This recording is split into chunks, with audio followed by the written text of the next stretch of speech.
Good afternoon and welcome to the Full Scottish on Sunday the 29th of October. My name is Brian Liddy and I'm joined today by two excellent guests. I have Halina Rifai. Forgive me, Halina, for stumbling over your name there. You're a podcast producer and you're a mental health advocate, and you founded the music and podcast site Podcast. Welcome. Thank you for giving up your Sunday afternoon for us. Thank you for having me. At all. And we're also joined today by Stuart McMillan, MSP. Stuart's been convener of the Delegated Powers and Law Reform Committee since 2021. And Stuart, you're the SNP MSP for Greenock and Inverclyde since 2016, having previously represented the West of Scotland region from 2007 to 2016. Again, likewise, thank you for giving up a valuable part of your weekend for today's show. No problem at all. Thank you very much, Brian. That's great. So we'll move on to our sadly routine Ukraine update, day 613. A third round of Ukrainian-backed peace talks opened in Malta, but without Russian participation. In a statement afterwards, the Ukrainian President, Volodymyr Zelensky, said 66 countries had taken part, proof that his plan has gradually become global. It follows similar meetings in Jeddah and Copenhagen, with the Ukrainians hoping to eventually hold a summit at the level of heads of state. Russia's forces around the Donetsk Oblast town of Adkivka have likely suffered some of the highest casualty rates of 2023 so far, according to the UK Ministry of Defence's intelligence update. The report follows the Ukrainian president's claims on Friday that Russian forces lost at least a brigade's worth of troops attempting to advance on Adkivka. Andriy Yermak, the head of the Office of the President of Ukraine, has praised Qatar's role in facilitating the return of 4 Ukrainian children from Russian captivity earlier this month. Andriy Yermak also announced that Ukraine and the Netherlands began talks on a bilateral agreement on security guarantees in Malta. It is the 6th country to start bilateral negotiations with Ukraine on security guarantees. Ukraine's Deputy Foreign Minister, Mykola Tochitsky, has pointedly accused Russia of having a history of provoking and stoking hybrid conflicts across Europe, Africa and the Middle East. Alluding to the Israel-Hamas war, Tochitsky said, "We warned that turning a blind eye to Russian violation of international peace and security would fuel conflicts in the world." Volodymyr Zelensky has previously expressed fears that the aftermath of Hamas's attack on Israel could threaten military support for Ukraine. Russia's ministry has claimed a Ukrainian drone crashed into a nuclear waste storage facility at the Kursk nuclear power plant in western Russia, damaging its walls. That's our update for today. Halina, was there anything in there that caught your eye? I think I'm just a bit I think maybe confused, as are many of my kind of community and people I've spoken to, with regards to Ukraine abstaining from voting on a resolution in the United Nations that called for immediate humanitarian truce when it came to Israel and the Hamas conflict. And I think given the actual what has happened, then that's something that I'm still kind of questioning. I get the complexities and so on, but I think many people have expressed the same point of view across social media as well. Thank you, Halina. Stuart, what about yourself? Is there anything that you want to say in response to today's update? I actually agree with Halina, and I think that the point Halina mentioned there regarding the complexity, I think is hugely important. I think for me, the fact that you're still doing this update over 600 days into this conflict is depressing, to say the least. I would have liked to have hoped that some type of resolution could have been found where peace in Ukraine could actually have taken place long before now. Because there's one thing I read this morning, and that was just regarding education. And when you think of Ukrainian kids have already had 2 years of COVID and then 2 years of war. So when this does end at some point, there's going to be a whole generation of young people who are going to be so far left behind anywhere else. And that is really sad. And certainly that can have a hugely negative impact upon Ukraine going forward. Thank you, Stuart. So our first item today is the situation between Israel and Gaza. Israeli troops made an incursion into Gaza on Friday. It seems to prepare for street-by-street urban combat, complicated by the presence of more than 200 hostages still being held by Hamas, as well as innocent civilians, such as the First Minister's family. The last time Israeli troops entered the Gaza Strip on a large scale was in July 2014, and like the current threat of invasion, which the Israeli ministers say is imminent, that campaign was precipitated by atrocities carried out by Hamas terrorists. There's been a horrific exchange escalating into a larger conflict. Ultimately, since 2014, or at that time in 2014, there were 70 deaths of Israelis, and 2,250 Palestinians were killed over 7 weeks back then. Then, as now, Israelis were told that they were going to deal a decisive blow to Hamas. All those casualties, all that human suffering brought on Palestinians in Gaza, so far has accomplished nothing, as leaders refuse to work on creating a political reality in which violence would not be inevitable. Israeli commentators and politicians apparently dehumanize the situation by calling these periodic episodes of killing and destruction mowing the lawn. And then today we had news that the Palestinian Red Crescent said today that it's received warnings from Israeli authorities to immediately evacuate Al-Quds Hospital in the Gaza Strip as it's going to be bombarded. So, Halina, does it seem that Israel's right to defend itself trumps its obligations under international law in its pursuit of Hamas? So I guess you would then ask what the point of international law is. It's collective punishment of the Palestinian people, and there's thousands dead. Children, the elderly, destruction of the healthcare system, no food, no water, and there's living people and dead under the rubble. And the innocent are being forgotten. It's also the sheer lack of empathy from those in power, which is utterly glaring. And I think that the kind of the support from the Western governments, effectively, again, the UK, we've mentioned Ukraine earlier, but the UK have abstained, and also from voting. The US have voted for, and we know some of the reasons why that is.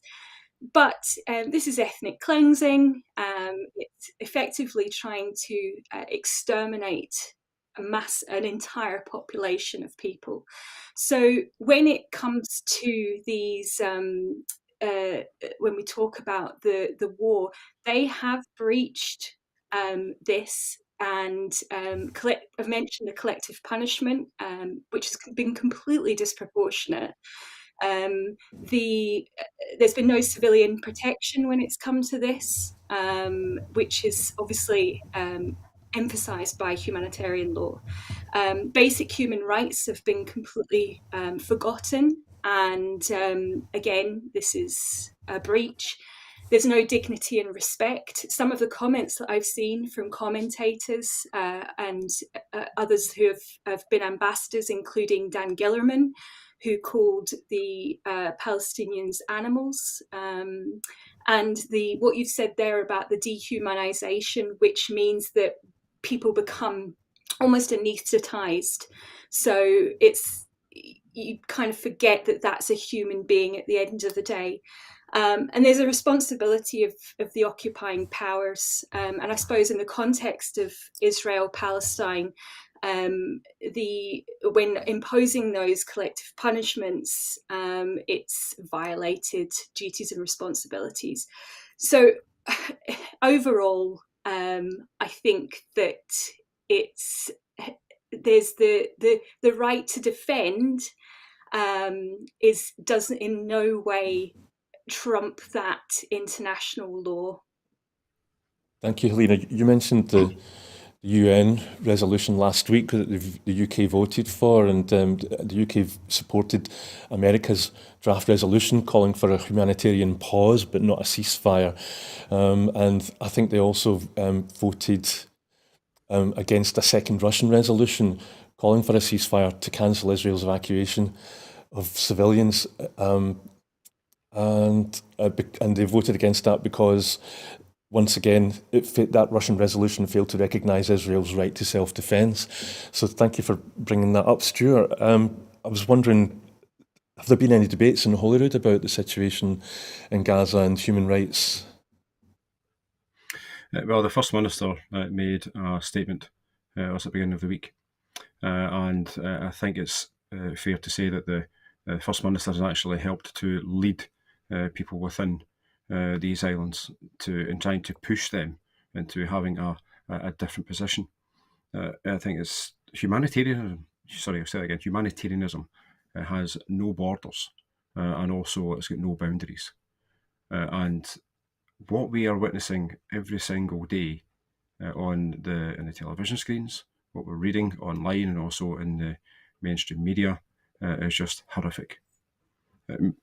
We can't take away from the fact what Hamas did 3 weeks ago yesterday was abhorrent. It was a terrorist act, particularly the event that happened at the concert where these innocent people were murdered. But one of the points that Halina just touched upon there regarding right to defend itself, and Israel does have that, but that aspect of international law and the collective punishment, certainly what I can see now, that seems to be forgotten about, and that for me is just a crime of unequal sense to what Hamas did over 3 weeks ago. Thank you, Stuart. I'm just thinking, this thing about proportionality reminds me of the Old Testament, an eye for an eye, or a tooth for a tooth. Halina, do you think it's fair to say that Israel's response to the terrorist attack by Hamas has gone too far? Absolutely. I mean, there is a right to defend. People are constantly forgetting the innocent people in all of this, but there is a long history with this, and a lot of people, I think sometimes when it comes to education and media and so on, and the responsibility for people to kind of really learn what the history and backstory is to this, especially when it comes to the British Mandate period, the Zionist movement, etc., with Palestine and Britain's role in this. A lot of people don't understand a lot of those things. So there is a real kind of duty of care to educate oneself, or not rely on certain aspects that are not fact-checked properly or are maybe biased in some way or another. Thank you, Halina. And Stuart, I'm constantly hearing UK government spokespeople like Tom Tugendhat and James Cleverly, the Foreign Secretary, tell us that we are clear that Israel must act in line with international humanitarian law and take every step to avoid harming civilians. The Israeli government itself says that it is, following international humanitarian law. And this talk about a pause rather than a ceasefire. Have these people all had legal advice, do you think? And what's the difference between a pause and a ceasefire? Is the legal advice telling them not to use the word ceasefire? I don't really understand. I can't answer that genuinely, but for me, I mean, we need to have a ceasefire. It's clear, and ceasefire also has to come from both sides, because this situation that we are witnessing, Halina just touched upon the innocence. I mean, you think of what I'm about to say. I said this at a college class just over 2 weeks ago. The size of the Gaza Strip is actually smaller than Inverclyde and Renfrewshire combined, but it's got a population of 2.2 million. and with the warnings of leave the north and go to the south, and the bombing campaign that's happened since, and the huge humanitarian crisis that has now developed as a consequence of that. We are witnessing something that we probably haven't witnessed, certainly in our lifetime. And I'm 51, and this is just horrendous.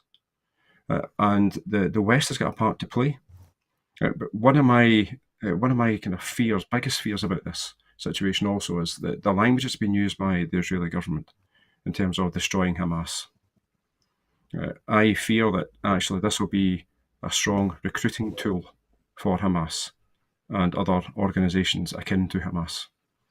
So the death, the destruction that's taking place will not end. There has to be a political solution. People have got to sit down and talk to try to get to a solution.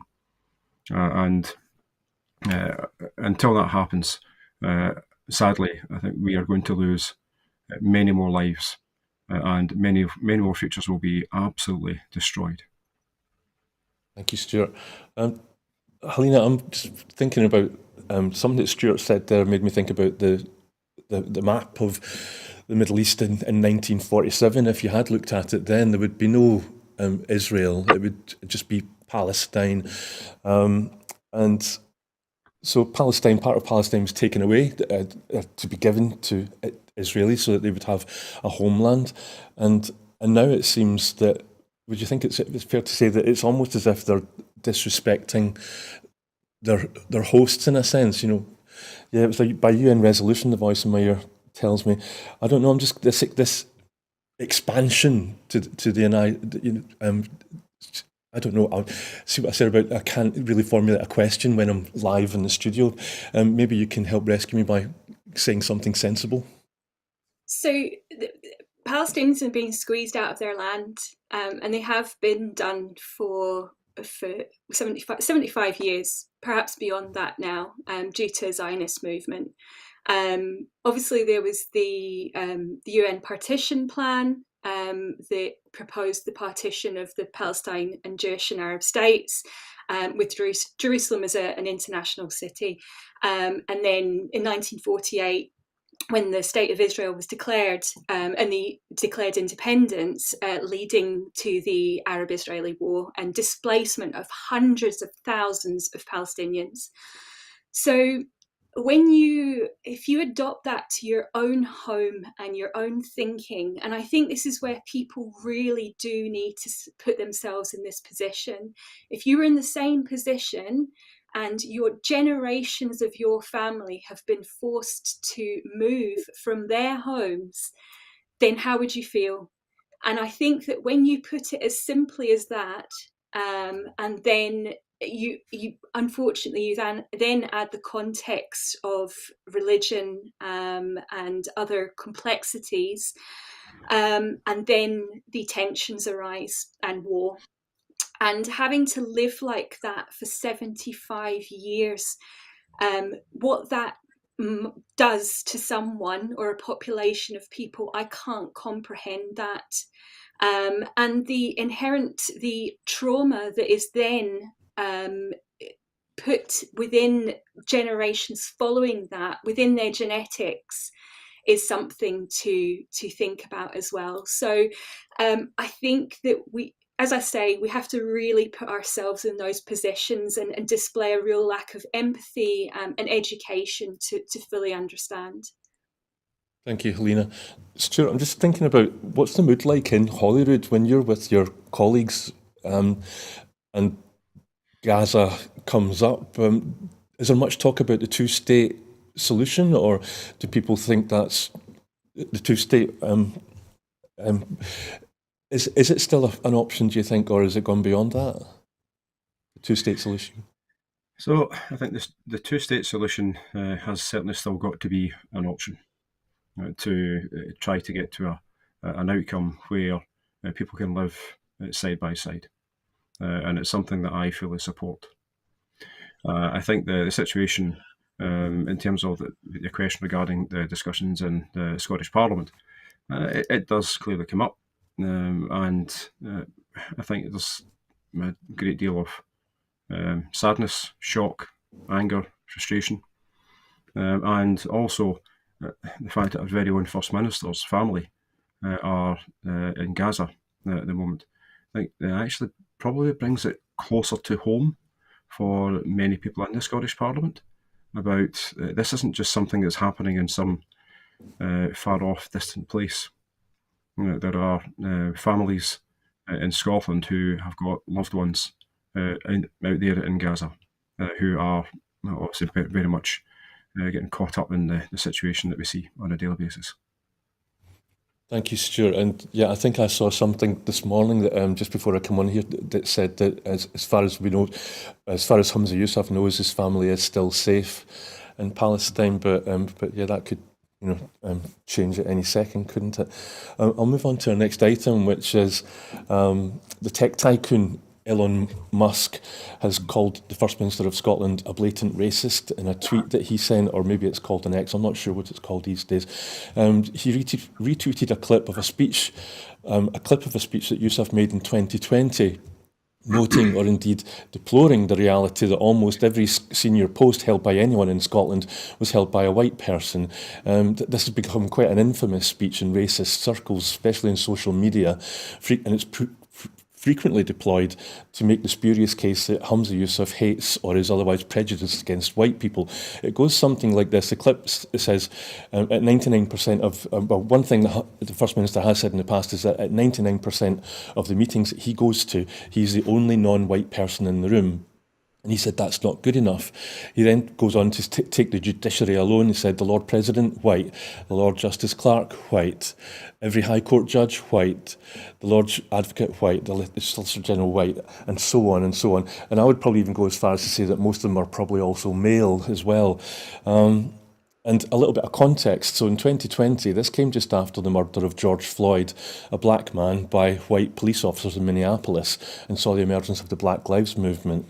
So, Stuart, I'll come to you first, as you know the First Minister.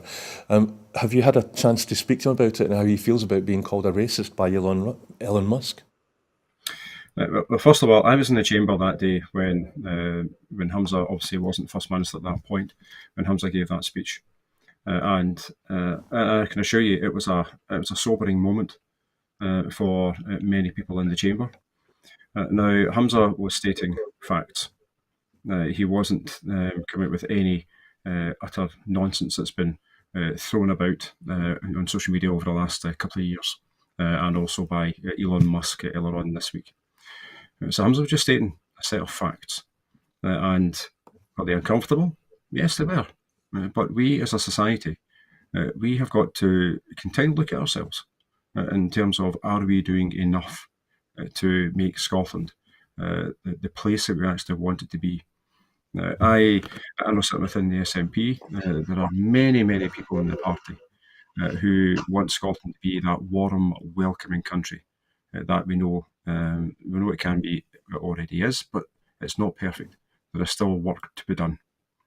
So I think for Hamza, who, as he has indicated before, he has suffered racist abuse all of his life, and to be called a racist, I just think it's appalling, and it says more about the individuals who are making the claim as compared to Hamza and as compared to anyone else, to be quite frank. Thank you, Stuart. Halina, I was just thinking that both the SNP and Scottish Labour Party each have a Glaswegian Pakistani Scot as leader. So do you think that means that there is hope, that there will be less white people in positions of power in Scotland? I kind of echo Stuart in that there's still a hell of a lot of work to do. I think that it's obviously diversity seems like a kind of a swear word to a lot of people for some reason, that we're challenging things when it kicked off on social media. And Elon Musk, I mean, what can we say? He's taken on a tech platform. He's completely reduced the value of it. He's done things that are kind of absolutely bizarre. But the the important thing to kind of note with this, and Hamza is done a kind, well, and as Stuart said, he's faced racism his whole life and is still going. But it's so important to have that representation, and particularly in governing bodies and up the hierarchy, to reflect the rich tapestry of society and where people come from. And it's a very intersectional aspect. It's not just race and ethnicity here, it's to do with socioeconomic elements, the LGBTQ community, disability. There's so many different things to take in account because our characters are all completely different. And it's inclusivity as well. So I suppose if people, it's that whole aspect of see what you can be, and to give inspiration to a lot of people within marginalised communities. That visibility is incredible. And it also means that we start to maybe look at things in a different way. We start to consider different points of view. We become more empathetic. And those different perspectives are great when it comes to things like problem solving, creativity, and so on. So, and I suppose it also will reduce the aspect of discrimination, increase trust, and look at global perspectives as well, which is a really important thing when you're considering lots of cultural communities. Thank you, Halina. Stuart, I'm just thinking about the First Minister's response to such racist taunts on social media. I mean, maybe that's the problem with social media. Elon Musk, he wouldn't have taken it. He saw that tweet and he retweeted it and made a comment, and he didn't go back to look at the original speech to see it in its context. That the First Minister, well, now the First Minister, but Hamza Yusuf at the time, his speech was actually about racism. But now we see he tweets, I don't know if you saw it, the one where it says, First Minister said, racists foaming at the mouth at my very existence, and then me, and there's a little video clip from Still Game where it's, I can't remember the character's name, but the shop owner doing a wee dance. What do you think about how the First Minister is handling this? I did see the tweet and I did like it, and I just think it was a perfect way to actually to deal with the situation. Now, I mean, as indicated from a few months ago, I mean, Hamza has dealt with racism all of his life, and he will have adopted various different mechanisms as to how to address it and deal with it, and clearly mechanisms that I don't understand. But I think that post that Hamza did last week, I thought generally was perfect. And I mean, you made it the claim there, Brian, that Elon Musk probably didn't go back and look at the speech before he retweeted the nonsense. Now, I don't know if that's the case or not, but quite frankly, I think Elon Musk should have done it if he hadn't. And to try to get an understanding as to what the situation was. I think the fact that since he's taken on that platform and get rid of about 2/3 of the staff, he probably didn't have enough folk there to actually go and do the research for him. Yeah, good point. Thank you. So our next item is, it looks like Sir Keir Starmer is going to be our next Prime Minister. That's unless the Tories ditch Rishi Sunak and replace him with Suella Braverman before the next general election without anybody outside the Tory party having any say in it. Keir Starmer was a human rights lawyer, but he's now facing a growing mutiny as more and more Labour shadow ministers are starting to back calls for a Gaza ceasefire. He gave an interview on LBC about Gaza and the subsequent attempts where he said Israel has the right to defend itself, and he was questioned even if that means that it's going to be cutting off water, food and power, and the collective, what's the word? You mentioned it earlier, Halina, collective punishment, which is against humanitarian law and international rights. And he didn't seem to have a problem with that. He's since gone back on that and said that's not what he meant, or that's not what he said. And it looks like Article 3 on the Human Rights Convention, Article 3 of the Human Rights Convention does prohibit collective punishment. By my reckoning, that's 3 senior Labour politicians by now have called for a ceasefire. The Mayor of Manchester, Andy Burnham, Sadiq Khan, the Mayor of London, and our own Anis Sarwar. Stuart, I'm rambling. Again, I'm going to ask you now if you can rescue me and say something sensible about this. Okay, I think first of all, I have seen the 2 videos, the 2 interviews that Keir Starmer did. Now, I'll defend Starmer at one point. Politicians can misspeak. But on the fundamental point, Nick Ferrari's second question was clear. There was no debate. Nobody could argue that there was any sense of confusion about that particular question. And Keir Starmer said what he said. So he clearly came under a huge amount of pressure internally and also in the media about his comments and the fact that they went and did the second interview. And I don't think anyone's buying it, to be quite frank. The internal pressure that is building within the Labour Party against Keir Starmer because of his ridiculous comment is palpable. And you mentioned also 3 senior Labour politicians who have come out and called for a ceasefire. There are others within the Labour Party who want likewise. And yeah, also a few weeks ago there was 13 members. And also Glasgow. Yeah, Labour members of Glasgow Kelvin constituency had resigned their membership of the party because of the situation regarding Israel and Gaza. So Keir Starmer's coming under a lot of pressure, and whether he does become the Prime Minister or not, he's clearly failing in this particular situation, and he's been shown to be lacking in terms of any strength and character to show leadership. Thank you, Stuart.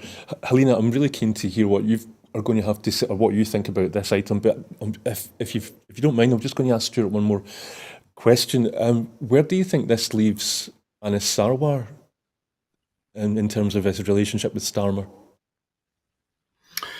Well, also Anis Sarwar is the leader of the Labour Party in Scotland. He will also continue to do that, and he will, I would imagine, still support Keir Starmer because he would want to have a Labour Prime Minister as compared to a Conservative one. But I'm quite sure it certainly put the relationship under a huge amount of strain, not just over the last few days, but certainly the last 3 weeks. And until there is a change in tone coming from Sir Keir Starmer, Starmer's going to be under a huge amount of pressure, whether it's from Anis Sarwar, as well as other Labour folk across these 4 islands. Thank you, Stuart. So, Halina, Anis Sarwar, he has said that he wants a ceasefire between Gaza and Israel, but Starmer seems to be in lockstep with the Conservative government in Westminster and says that Israel just keeps repeating Israel has a right to defend itself. And I heard a nice turn of phrase I saw a nice turn of phrase go by somewhere on social media. Somebody called Starmer's behaviour rationalised dishonesty. I'm just really thinking... this thing, Starmer's acting because he wants to win the next general election. But do you think, does he realise that there's a lot more Muslim voters in Britain than there are Jewish voters? I think it's more than that. So I think that obviously it's exposed itself as a massive recruitment exercise as opposed to care of human life. And it is being dictated by the gain of power and voters.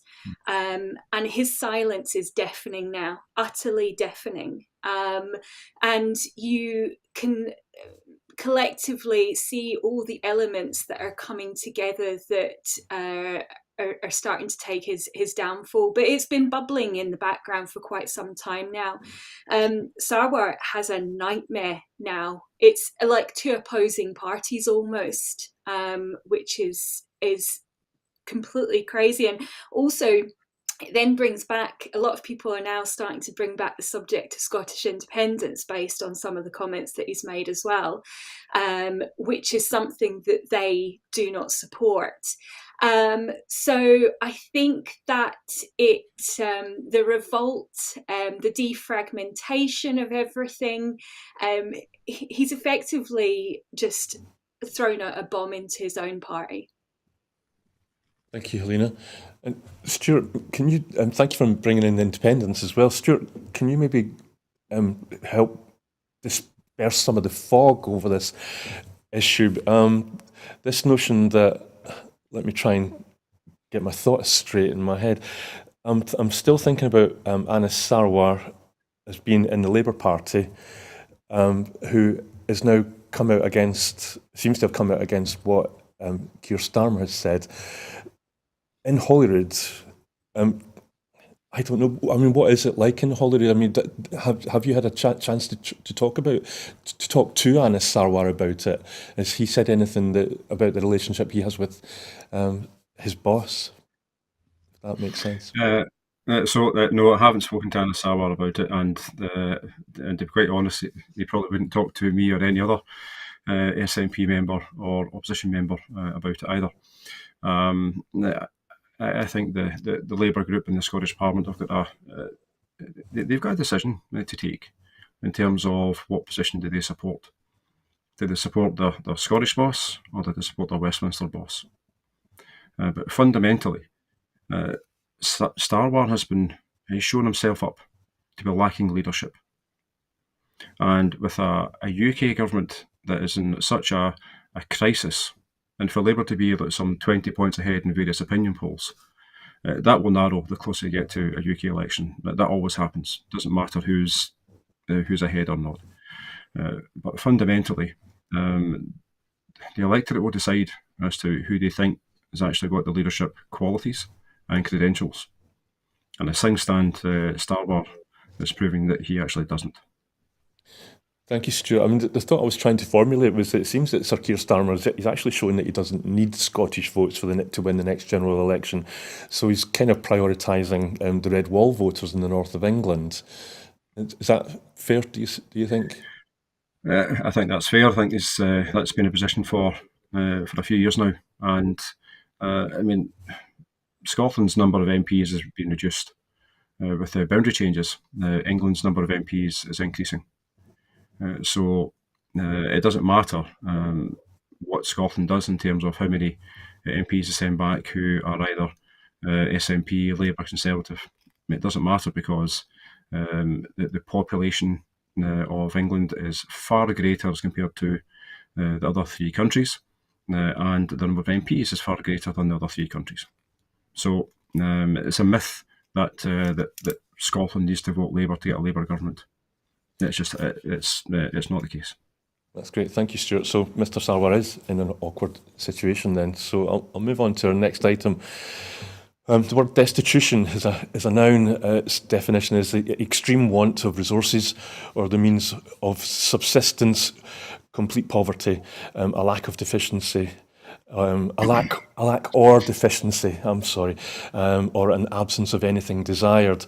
The Joseph Rowntree Foundation has produced a report called Destitution in the UK 2023. It's the fourth in a series that they've done, and it reveals approximately 3.8 million people are experiencing destitution in 2022 here in the UK, including around 1 million children. That's almost 2.5 times the number of the number of people that it was in 2017, and nearly triple the number of children. There's an urgent need for action to tackle destitution in the UK, it said. Extremely low incomes, a threadbare social security system, the increasing cost of essentials and high levels of debt have led to rapid rise in destitution. And they also said the UK's social security system is so inadequate that is not helping very much. Stuart, I'm wondering, this is a UK-wide report about poverty, but I just wanted to maybe ask you to say something about how things are different in terms of Scotland and the Scottish government. Okay, no, thank you. I mean, this report certainly was, I think, once again, kind of a sobering report. But when you consider the fact that the UK is such a wealthy country, and we have so many people across the 4 countries in destitution is just appalling. I mean, the gap between the richest and the poorest in society has grown so much, and it doesn't need to be that way. And that's the thing; it just does not need to be that way. The report published this week had indicated that the level of destitution is rising slower in Scotland as compared to elsewhere across the UK. Now, I'm not going to say it's a cause of celebration, because it's not. It's still an appalling set of circumstances for many households and many families. But I think the likes of the Scottish Child Payment, which the Scottish Government brought in at the £25 per week per child for qualifying children, is certainly a game changer. I think the Joseph Rowntree Foundation are one of the organisations that can have used that particular phrase in the past. Now, that certainly has helped tens of thousands of families and children in Scotland. But the Scottish Government certainly is limited to what it can do, because 85% of benefits are still reserved to Westminster. But we do have Social Security Scotland. We are making a difference with the various benefits that are being introduced in Scotland. But at the same time, we are still limited to what we can do. Mitigation, bedroom tax is one example. Mitigation is not the answer. It's happening. Scottish Government have been doing it consistently to help households, but having a policy agenda of mitigation is not the same as actually having a policy agenda to eradicate poverty. And this is where the UK government really have got to consider their own actions, consider what they are doing, but also how money is actually being spent. When you consider some of the flagrant waste of money that happened throughout COVID, and also HS2 are kind of two examples where money could have been better spent, money could have been invested in people to actually try to help and get people out of a sense of poverty and destitution and deprivation. Thank you, Stuart. So, Halina, I've got another wee quote here for you. Chris Burt, the Associate Director for Scotland at the Joseph Rowntree Foundation, said the full rollout of the Scottish Child Payment is a watershed moment for tackling poverty in Scotland, and the rest of the UK should take notice. But I'll just be a wee bit cheeky and maybe ask you, do you think the Scottish Government's doing enough to eradicate poverty? Well, I mean, it's what Stuart said there about this kind of, well, these are my words, the iron clamp of Westminster. And I guess that Scotland has a far more progressive government than England does by far. And I think that, and that's really demonstrated, we're going to come on to subjects later around refugees, asylum seekers, and so on. I think that there's certain things that I maybe don't agree with on a cultural perspective when it comes to arts and entertainment, but when it comes to other things, then I think that they are doing okay. There's still a very long way to go. I think it's also important to mention that poverty is the root of so many causes when it comes to mental health, crime, and we have a mental health crisis in this country. And a lot of that is because people don't have enough money. So they're trying to do whatever they can in order to get money, or they work themselves into the ground to the point of burnout, or they'll turn to crime and so on. And there's the real lack of kind of empathy and understanding around those elements. So I've not the report I've read this morning, and it's a really interesting element. The introduction of the Scottish Child Payment in terms of boosting local welfare is obviously specifically mentioned, and offers that protection. I just hope that this is kind of built on, and there are really serious roads and efforts being made to properly address and tackle this. Thank you, Halina. Brian, can I come in just on a point Halina just mentioned there? Please, yes. Thank you. Halina just indicated the point regarding the mental health crisis and the poverty, the mental health and crime. As a constituency MSP, I mean, after the worst of COVID and all lockdown measures stopped, I mean, I've seen a huge increase in people presenting to the office and contacting the office, primarily with the issue of cost of living and poverty. But then when you then kind of start to have wider engagement with the constituent, more often than not now, there's more of the mental health issue that is having such a negative effect upon that particular individual. So Helena's absolutely right. I mean, these issues are all very much interlinked, and the fact, as I said a few moments ago, the fact that the UK is such a rich nation, we shouldn't be having the situation that we have. I shouldn't be having the number of constituents contact my office because of poverty. With that, the fundamental element also of being emanating into the mental health crisis that my constituency faces, and also other constituencies across the country. Thank you, Stuart. Is there anything that you'd like to add, Halina? I mean, I know the area that Stuart operates in very well, Greenock and Inverclyde. I studied there when I was doing my HND. I've got family that live there, and it's a tough place. And there's you know, and obviously there's elements like Inverclyde Hospital, but it's good that it's good like people like Stuart are actually recognising that these things are interlinked, and as opposed to it just being separate categories of things, and that we need to really address this as a whole as opposed to separate elements.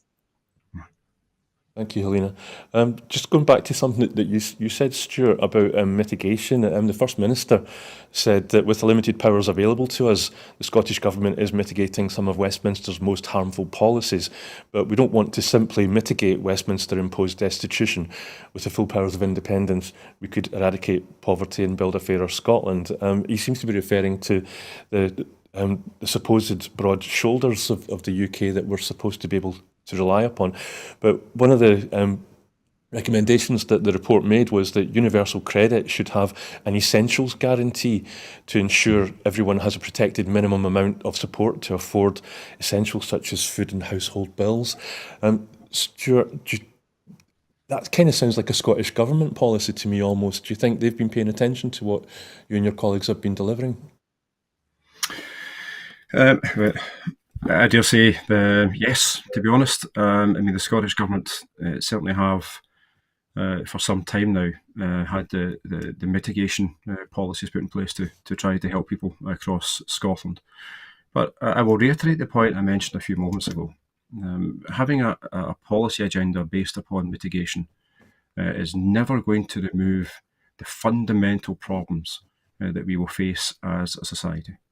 And the many households in my constituency, but also across Scotland, actually face on a day-to-day basis. And I think that the universal credit essentials guarantee, I think, is certainly something that would be hugely beneficial for many households in Greenock and Inverclyde.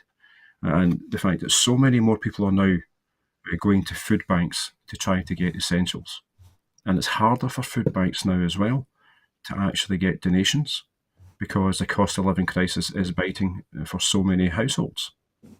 So unless there is a fundamental change at UK government level in terms of assisting people as compared to punishing people, then the situation that we face is not going to improve. The report that was published this week will be repeated time and time again, not just by the Joseph Rowntree Foundation, but by others. There has to be a fundamental change to lift people out of poverty, but also destitution. Thank you, Stuart. That word destitution gives us a good link to our next item, which is about refugees and asylum seekers. They're often among the most destitute people that we have. And the Labour MSP Paul Sweeney put a motion to Holyrood that asking for free bus travel should be debated in the Scottish Parliament, and for people seeking asylum would be and he's since confirmed that free bus travel, since that debate, free bus travel will for people seeking asylum will be introduced into the next Scottish Government. So, Stuart, I'm just wondering if you were at that debate. Were you able to attend? Yeah, I spoke in the debate. It was a members' debate this week on Thursday. I spoke in it, and so I take this first of all from a constituency perspective. One of the hotels in the Greenock-Clonbrooke constituency has been taken over by the UK government. We now have asylum seekers based in that hotel. The local MP, Ronnie Cowan, and myself, we've been into the hotel a few times. We've obviously met asylum seekers. And with obviously, when most of the issues are raised individually by asylum seekers are reserved, so Ronnie will then take them on. But the fact that some of these individuals have went from hotel to hotel to hotel to hotel until their asylum application is decided. And which is just a horrific situation to be in. No guarantee as to what's going to happen with your life. And recently we found out that the UK government have decided to increase the number of asylum seekers at the hotel. So they're going to double the numbers. And so in effect, basically two individuals will be sharing rooms. So that's up to 160 people. And there is no additional financial resource coming to Inverclyde to try to assist with that. Now, I've been extremely proud of my community who have helped. They've put the hand of friendship. They've assisted many of the asylum seekers. And I know your voice as one of the local third sector organisations has been really quite remarkable in the work that they have undertaken, as well as St Andrew's Church, which is directly across the road from the hotel. But fundamentally, life is tough for the asylum seekers. And if they have to go up to Glasgow to have official meetings, the cost of the bus fare has been prohibitive. So this is where your voice and others have actually kind of stepped in to take people up. But that is not always going to be a sustainable model. So to get the free transport is going to be hugely beneficial for these individuals. And it's something I spoke in favour of. I had written to the Scottish Government about a number of months ago. So I warmly welcome this decision that we found out yesterday. It was announced at the Green Party conference. Thank you, Stuart. Halina, the over 60s already get free bus travel in Scotland. You have to wait until you're 65 if you're living in England to get that, as well as under 22s also get free bus travel. So the Scottish Government's decided to extend that free travel to asylum seekers, which gives them, the Home Office only gives asylum seekers £5 a day to live on. So a free bus pass, you might think it's nothing, it's not very much. It's certainly not going to solve the problem, but when you're living on £5 a day, free bus travel is going to be welcome. And these asylum seekers, the Tory government won't allow them to work, and yet these are professionals, they're doctors, nurses, carpenters, and the like. And I'm sorry, again, I'm talking too much. What would you like to say? So I think that when people hear refugee or asylum seeker, they're automatically stereotyped as either because of the narrative based on certain, it's been politicians, it's been media, it's been right-wing commentators who have called them criminals or rapists or traffickers and so on. And obviously that's a very small population. But it's like you say, there are so many people who are professionals who have been displaced because of things like war happening in their country. And they have to leave. So they don't want to leave their country. And all of us on this panel right now have most definitely spoken to refugees and asylum seekers, and we will have had that conversation and heard from them themselves that they do not want to leave their homes, but they have no choice. And so the aspect of not only leaving your home, but then trying to make a new life somewhere that is where people don't want you is horrendous. So what we can do to create integration and community for them with what financial support we can to meet their basic human needs so that it allows them to not only access housing, food, healthcare, education, but also give back to the society and participate the way that they want to. That social inclusion, that education and employment, but that mental and physical well-being for a human being. And if you fundamentally don't believe that a human deserves that well-being, then there are some really serious questions that you have to ask yourself. Thank you, Halina. And just before we leave this item, Stuart, I was just thinking there and reflecting that you said that many of the issues that asylum seekers in your constituency present with are reserved, and yet the Joseph Rowntree Foundation says that destitution is lower in Scotland than it is in the rest of the UK, and now you're giving them free bus travel. So really, even though you don't have all the powers that you'd like, you should be congratulated maybe on what you have achieved. Is that fair? Yeah, no, I accept that. But obviously, I think first of all, an announcement was made yesterday that the decision is going to be taken to provide the free travel. Now, also that's not going to happen overnight. It's not going to happen tomorrow. So that then has to go through the proper channels to make that happen, and also for the funding to go along with it. I think it's estimated to be around about £2 million per annum. So that will help, because that's the thing too. Despite what some people might think, at the moment, and the figure was raised throughout the debate this week, it's around about 5,000 people that this will benefit. But come back to the earlier point too, that many of these individuals who are claiming asylum are people that we need their skills now. It's not as if we have to wait for 5 or 10 years. We need their skills now.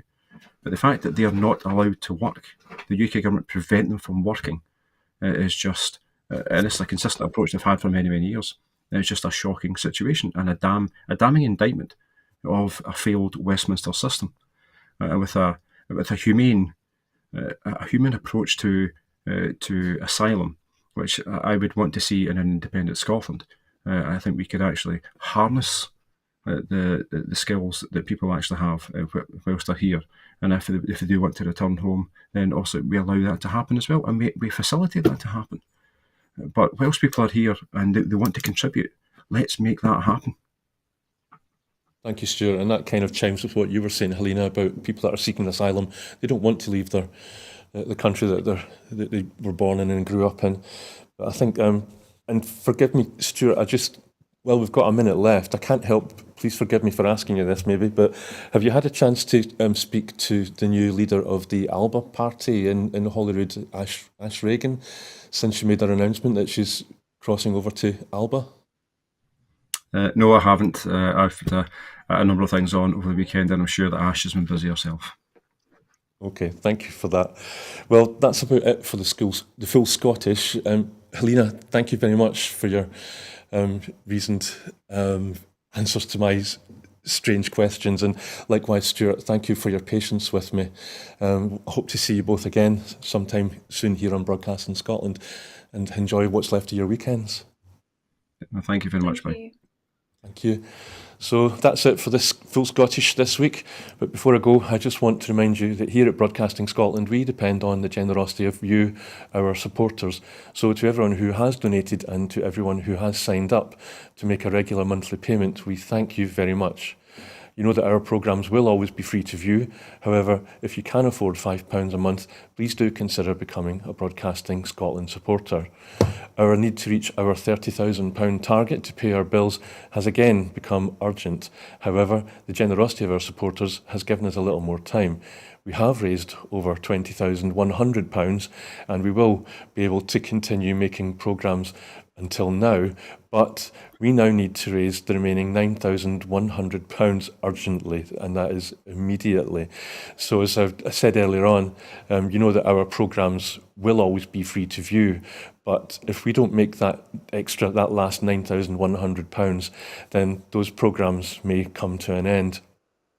And on that sad note, I'll just say thank you again to Halina and to Stuart for your time and your input this afternoon on the Full Scottish. So goodbye and thank you for watching.